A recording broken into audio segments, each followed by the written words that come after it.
another 4 are ready to be discharged, and another 4 people who would be needing a little longer hospitalization, but they are also supposed to be stable and doctors are attending on the very well. So you spoke to officials on ground. What is the possible reason for this? What led to this kind of stampede-like situation? It has never happened before. I think it's more of a confusion, or maybe that somebody at the site acted funny, which could have led to some reaction. All those things are being looked into. But that area is a little narrow. When you go close to the Bhavan and people come from which they keep in the clock room, which is very nearby at gate number 3. So therefore, as per their eyewitness account also, there was some cross to be looked into. Police is looking into that.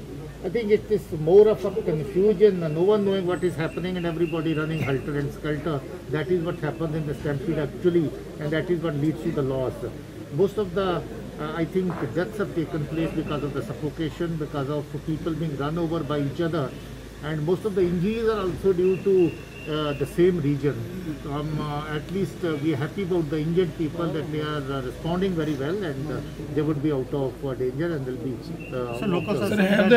useless thing to say. I think crowd was managed very well by the people deployed on ground, and यात्रा was stored very soon.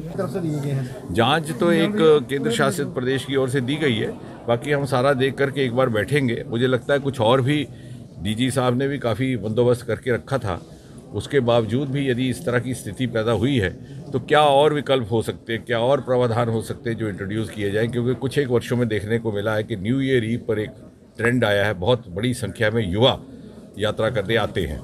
जो traditional डेवोटीज़ थे गुजरे ज़माने में, वो अधिकतर त्योहारों के मौसम में आते थे, नवरात्रि के दिनों में, विजयदशमी, दशहरा, दीपावली, संक्रांति।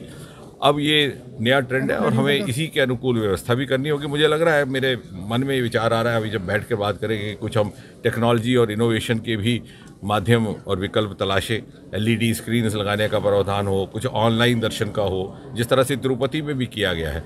क्योंकि अगर बहुत ज़्यादा संख्या है और सभी लोग इसी के लिए उत्सुक रहते हैं कि उन्होंने 1 तारीख को ही आरती में भाग लेना है, आरती प्रार्थना में भाग लेना है या उसी दिन दर्शन करना है, तो क्या और विकल्प हो सकते हैं टेक्नोलॉजी के माध्यम से, ताकि उनके दिल को तसल्ली भी रहे और इस तरह की स्थिति उत्पन्न ना हो। और साथ ही साथ मुझे लगता है कि कुछ एक जागरूकता और काउंसलिंग यात्रियों के मन में भी, क्योंकि कई बार ऐसा भी होता है कि प्रशासन के लिए थोड़ी सी दिक्कत आ जाती है, जो बहुत बड़ी संख्या में उत्साह देखने को मिलता है।